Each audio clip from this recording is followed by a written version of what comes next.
Colocar para gravar aqui e vou compartilhar a segunda parte aqui da nossa correção. Então, eu tinha pedido para vocês baixarem o balanço e uma DRE da empresa que vocês selecionaram para fazer as atividades anteriores, né, lá na Bolsa de Valores da empresa de interesse de vocês e aplicar esses conceitos aqui na análise dessas empresas.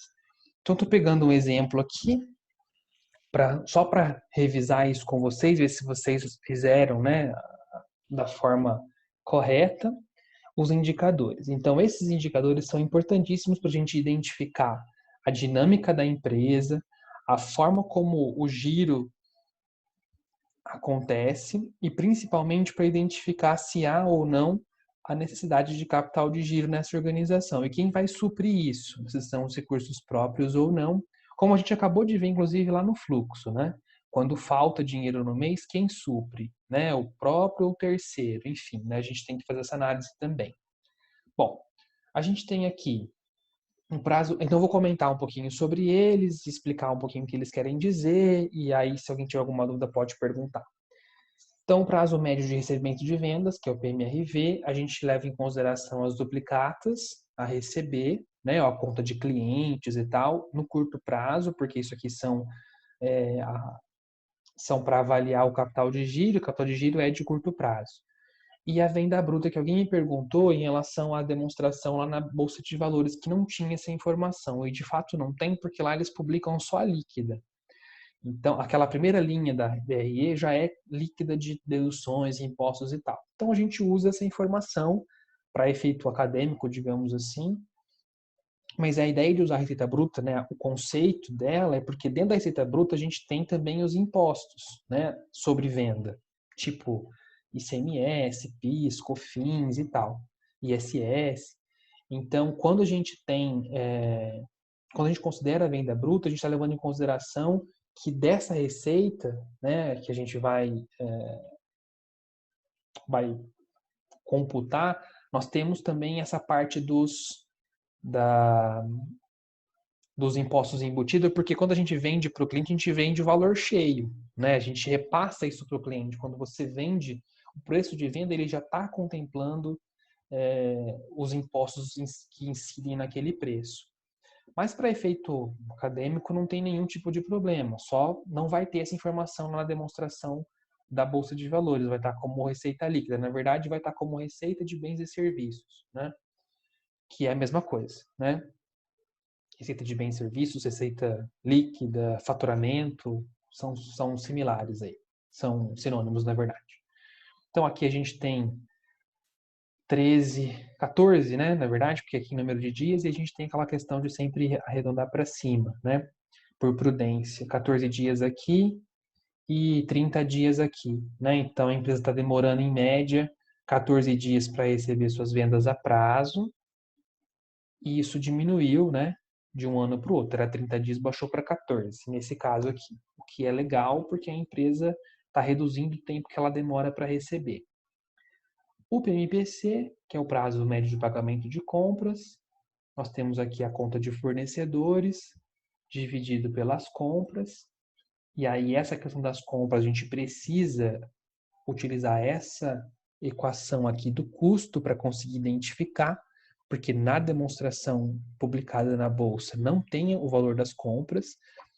Se você está fazendo isso para um cliente ou para sua própria empresa, você consegue identificar quanto foi comprado. Mas na demonstração publicada não tem isso. Então, a gente usa um recurso, né, por meio da fórmula do custo, que é o estoque inicial mais compra, menos o estoque final. E aí, a gente consegue chegar na informação de compra, porque custo tem lá na DRE, né, o custo dos bens, dos produtos e serviços. O estoque inicial eu tenho, porque a demonstração traz 3 anos, então eu consigo buscar o estoque do ano anterior. E estoque final também tem, né, que é o ano que eu estou analisando. Então, as compras, a gente isola ela e consegue chegar no valor da compra. Chegando no valor da compra, a gente sim consegue fazer o pagamento, o prazo médio de pagamento de compras, né? que aqui no caso deu 23 dias. Então demora em média 24, na verdade, para fazer as compras.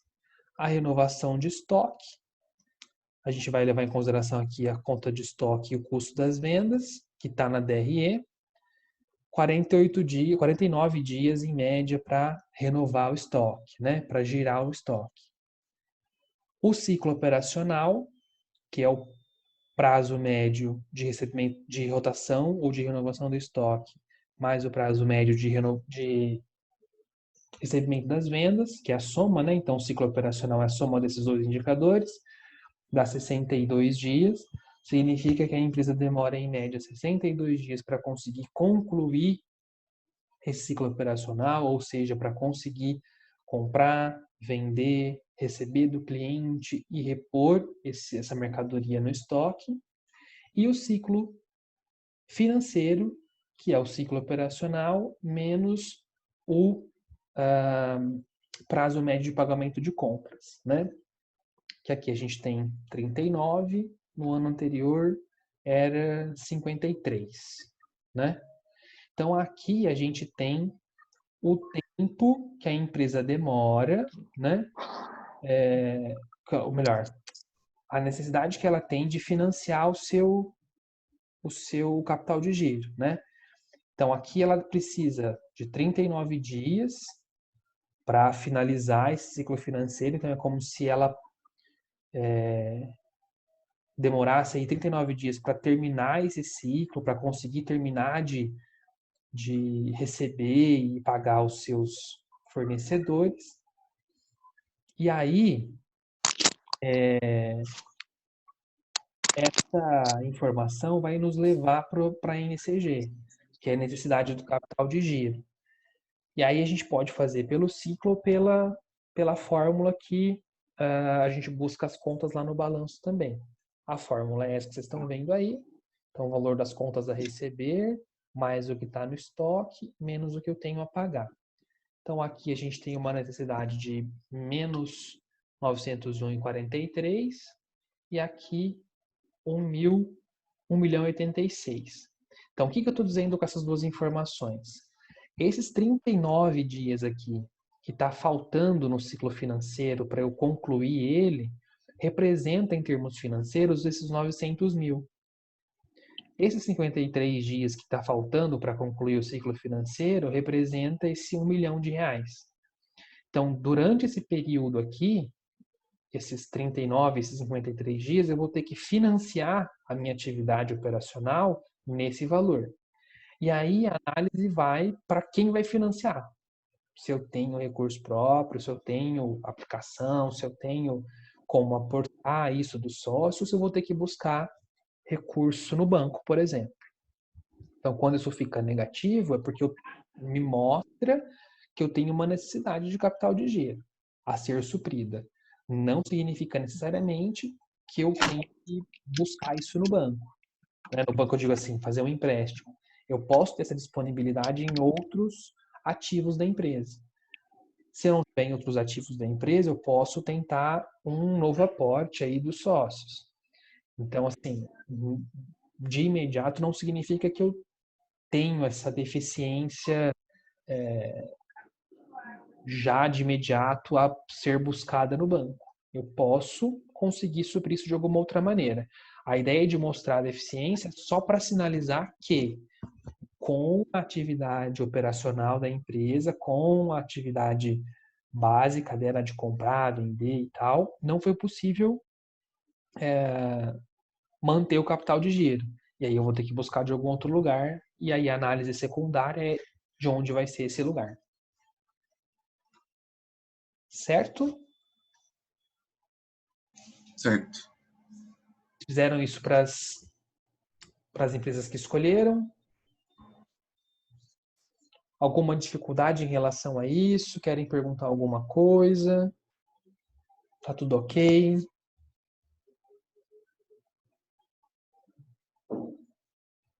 Professor, Pode falar. você sabe se na prova vai vir mais ou menos com essa base? Ou vai ser de uma outra forma? A prova, Vai ter uma demonstraçãozinha também para vocês, né? Um balancinho, uma DRE assim, meio resumidinho, mas vai ter. E vai pedir esses cálculos, análise e tal. Fora isso, vai ter a parte dissertativa também, em relação aos conteúdos que nós tratamos. Então, o modelo, o formato é bem parecido com o que a gente vem discutindo, até porque não tem como ser muito diferente, né? A ideia é construir o raciocínio durante as aulas para conduzir vocês a essa capacidade de analisar os dados, de interpretar, de tomar as decisões. E aí na prova vai ser da mesma maneira. Só peço então que vocês deem uma olhadinha, né, deem uma repassada no material desde lá do início, até para conseguir construir realmente essa ideia, né, na hora de explicar, de fazer a parte dissertativa e tal, que eu acho que ajuda até para fazer análise também, acho que pode ser interessante. Mas o formato não tem nenhuma surpresa, digamos assim, nenhuma novidade. Mas vai ter sim um balancinho e um balanço e uma DRE na prova para fazer alguns cálculos e analisar nesse estilo que nós fizemos a atividade. Por isso que eu pedi para vocês buscarem das empresas, para vocês se familiarizarem também com as contas, com o formato da demonstração e criarem, né, essa simpatia, digamos assim, pelas demonstrações. Beleza. Mais alguma pergunta, pessoal? Não? Bem, eu vou finalizar por aqui então a aula de hoje. A gente não vai ter atividade para entregar, porque o objetivo era fazer essa revisão geral aí de todos os assuntos que nós discutimos e prepará-los também, porque vocês vão encontrar na prova, esse formato diferente que a gente está tratando. Eu vou pedir para que vocês, em função disso, né, de não ter uma atividade para entregar, que vocês, quem não fez ainda, né, quem já fez, ok, que vocês acessem o fórum e deixe lá o registro de participação, né, na aula, deixem lá um boa noite, ou deixem lá um comentário de que acompanhei a revisão, participei da aula e tal, só para eu ter esse controle dos ouvintes aí da nossa aula de hoje. Eu fico à disposição de vocês durante esse período. A nossa prova é só semana que vem, né? Dia 30, vocês vão estar envolvidos com outras provas durante a semana. E aí, nesse período, se vocês tiverem dúvida, podem me mandar lá no fórum, né? Lá naquela sala do café. Ou também, se quiserem mandar no e-mail, vocês também têm meu contato, pode mandar no e-mail que eu respondo assim que possível. E aí eu espero vocês no dia 30 para a gente resolver mais esse desafio aí, passar por essa primeira prova. Tudo bem? Beleza. Tá certo então, pessoal. Obrigado pela participação de vocês. Boa noite, bom fim de semana. Eu fico à disposição aqui mais esse período, se alguém quiser colocar alguma contribuição adicional lá no fórum. Nós temos aí mais uns minutinhos para finalizar o período da aula, né? Eu vou continuar conectado lá no fórum. Se tiverem dúvidas, é só colocar que eu vou estar respondendo por lá também. Bem?